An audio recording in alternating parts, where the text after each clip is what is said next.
start with you because you got the turnover party started. Yeah. Do you believe those things come in bunches? And what did you think of the way you guys were able to make that happen tonight? I think the process throughout the week is what leads up to those turnovers. I don't think it just happens. I think it's a process through the week. What did you think of the way you guys were able to play on defense? I mean, you know, anytime you can get more than one turnover and winning a turnover game is always a good thing, and it always leads to, for the most part, probably winning the game. So, I mean, it's a good thing overall. Malcolm, what did you see on your pick six? Honestly, we're in a good call by the safety. Shout out Alex Branch.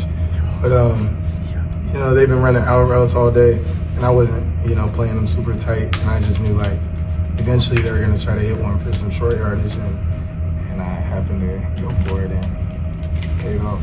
So, Jordan, obviously your yards per carry was crazy, double digits. Can you just tell us did you feel like you were in the zone in this game, or like how do you explain how you were able to produce?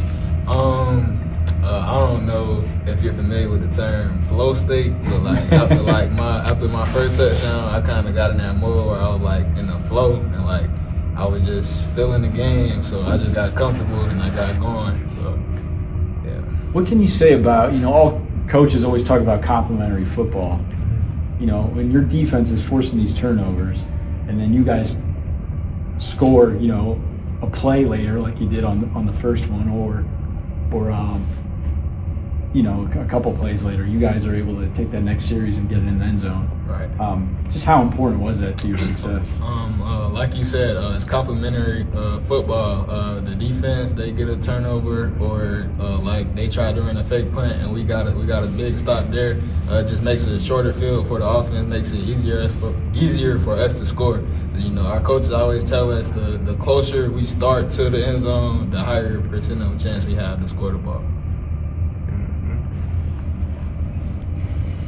Bruno, just what is this kind of get the first win this season? What does this do for the locker room? What does this do for you guys, especially with the MAC schedule, you know, the meat of the season coming up for you guys?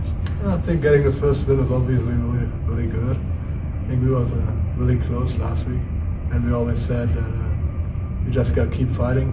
And Coach Moorhead said that, I don't forget, he said, people that keep fighting, they're going to get victory somehow and someday.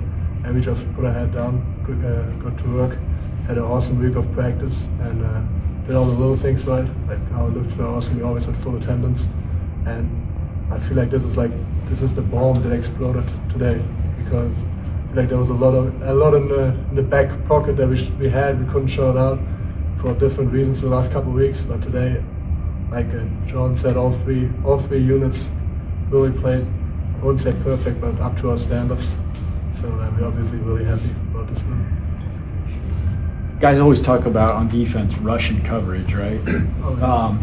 So for you to be on the front and you know, obviously you had a sack, but to be part of the rush throughout the night and to see your corners come up with picks, like what does that do for your confidence?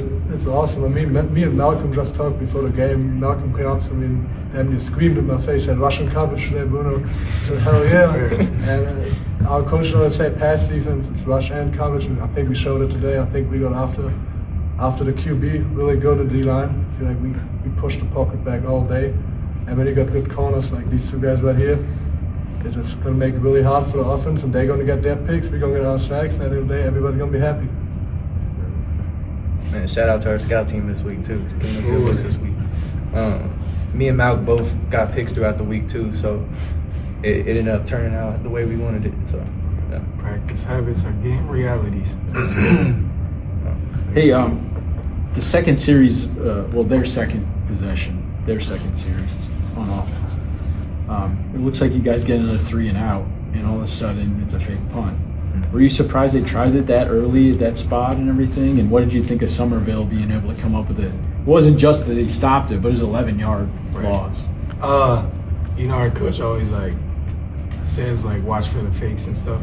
And I had my two guys, so we're already like outnumbered on the outside, so we're already anticipating like they're going to try something eventually. And Somerville happened to be in the perfect position to make that play. So, I mean, shout out him for sure. I think off the rip, I think they wanted to test how disciplined we were. And again, luckily, like our preparation throughout the week, we prepared the way we needed to play to win the game. So that's pretty much, I feel like, how it went. Bruno, of course you have now 2 straight games with at least 1 sack. What can you talk to us about that? Like, how does it feel? It feels pretty good, obviously. I think as the D lineman sacks, it's like the category people measure on. But I'm not trying to focus too much on those stats. I'm just, like we always said, trying to do my job and affect the quarterback instead of just only sacking him. So if we affect the quarterback consistently, the whole defense is going to eat, and that's always the goal. So personally, of course, it's a pretty good feeling. I think it's good to see that the hard work of the last couple of years is showing to pay off a little bit. But I feel like we just gotta, me personally and the whole team, go one step at a time. Be happy about what happened today. I'm gonna be happy about how I played. But tomorrow we're gonna have a new week on. We're gonna get back to work and get prepared for Toledo. Jordan, the offense obviously got things going quickly. I mean, you're the one that started that with a quick run. Just kind of talk about how important it was for the offense to get out to that quick lead and just give this team momentum. Obviously it was very important because, you know, like the first 2 weeks we were scoreless, and that's like embarrassing for offense. And then, you know, we kind of got things going last week, but we really needed to get going today. And like the turnout today, it kind of like gave us, it was a big confidence booster because, you know, like coming out of camp, we were real confident about our offense, and you know, like we were just disappointed by what happened the first 2 weeks. So that was good for us for our offense today. And then are you able to talk about what the offensive line did for you, just being able to block and obviously give you one heck of a game? O-line, hats off to them. They worked their butts off day in, day out, all week. Shout out to Coach J-Rod and those guys. They sacrifice a lot, so I appreciate them guys. Nobody on this team will be able to do anything without them. They started in the trenches, so shout out to them. Sure. Guys, anybody can, I don't know, anybody can take this one if you have a thought, but Joe Moorhead was saying that he just thought with the nature of college football now, with guys transferring in and out, that it could take some time to kind of gel. He thinks that this maybe happened for you guys. Do you have any feeling on that? I understand what he's saying because, you know, like with the portal and everything, like team, like it's like you're coming in with a whole new team than what you had last year. So it's going to take a lot for the team to build chemistry and stuff. So I feel like tonight was like a great point for our team chemistry. So yeah. That also comes with, like, throughout the week, us arguing with each other, you know, getting into it during practice, just being extra competitive with each other and keeping us to a higher standard and like a higher level. So when it comes to when we have to play good complementary football, we can do that because we did it throughout the week. Did you see a difference in the preparation as far as that goes this week compared to maybe the first few? I feel like we go into the weeks with the same like mindset preparation wise, but I do feel like there were some different aspects, like no one missing and you know, everyone being where they need to be on time, and just doing what they need to do are the little things that come into having to win a football game.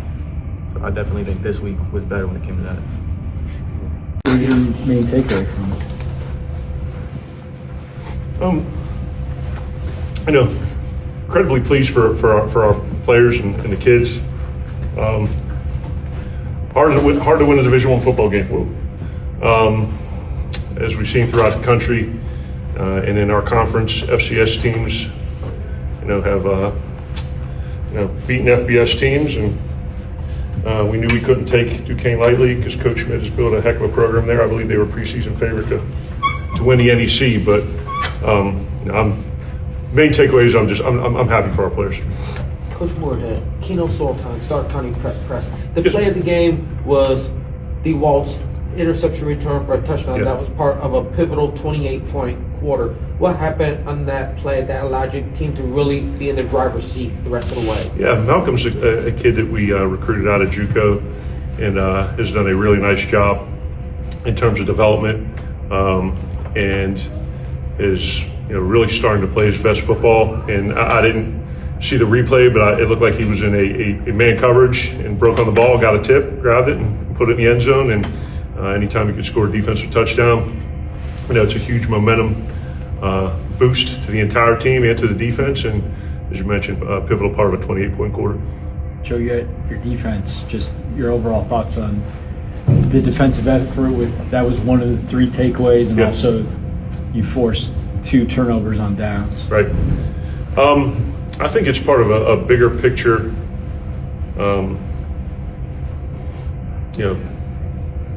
sign of progress for this year's team, in this portal era where you, like Coach Hammock from NIU said earlier this week, you recruit kids that no one else has offered and you develop them and, they become great players, and then you lose them to Purdue, all these people that we lost kids to, and then you got to recruit a whole new batch, which is difficult enough with kind of some of our, but there's going to take time for these guys to gel and build chemistry and become cohesive, and it's certainly the Wyoming game wasn't the result we desired and didn't play particularly well on offense. The Nebraska game was belty, and I think if we play that game 100 times, it's probably not going to be much difference. And then we fought incredibly hard against a UAB team that's improved and put some points on the board against Tennessee today, and just wanted to see us take another positive step forward. And from a big picture standpoint, I thought that's what we did. So second series, they fake punt. Yeah. Somerville nailed them for 11-yard loss. Yeah. Were you surprised they tried that, and what did you think of your guys' response? I thought it was a great response. I think it was a rugby-style punt, and a lot of people have a read tagged on that, where if everyone drops out, they can continue to run. I'm not sure if that's what they had called or he read it correctly, but we were the beneficiary. And a nice bounce back for us on special teams after a game where Coach Mavico and I talked and really had a pivotal role in why we weren't able to beat UAB. But all week, just overall, we talked about earning the right, because nothing was going to be given to us and we don't deserve anything in a game of football. And we wanted to make sure we didn't have any lates or misses or anything off the field to make sure that our accountability was on point, and you could look to the left and the right of you, right, and trust the person that you're playing next to. And then we talk about our practice habits being game realities, right? And what we saw on the field today is what we saw during the week. A team that was 100% accountable with all the off the stuff field, a team that practiced really hard and saw its execution improve throughout the week, and then it manifested itself on game day. Obviously, you always want complimentary football, Yeah. but after that stop on the fake punt and after both turnovers, you guys put it in the end zone. So. Yeah. Just how important is that, especially, you're getting ready for the MAC, to have that kind of the units in sync working together off each other? Yeah. I think we've mentioned in here numerous times the determining factor in the outcome of football games really comes down to 4 statistical categories: explosive play margin, turnover margin, third down percentage, red zone touchdowns, and then special teams.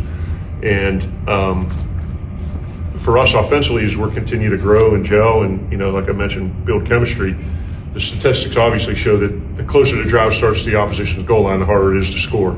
And that was one of the challenges for us defensively heading into this year, that we wanted to create more takeaways, which would create better field position for the offense. And I think that was exactly what happened. Short field touchdown, interception touchdown, and then a bunch of 3 and outs where they had to punt from their own territory, and we're getting the ball right around the 50. So if you're starting drives inside the 20 every single time, it's going to be hard to score a lot of points for a seasoned veteran team. But I think, as you mentioned, that was a very good example of complimentary football today.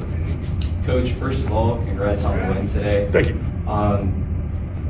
Just overall, amazing running back room so far. You have players like Jordan Gant, who had 161 yards and then had 3 touchdowns today. When it's not him, it's either Sean Patrick. What can you talk about that running back room?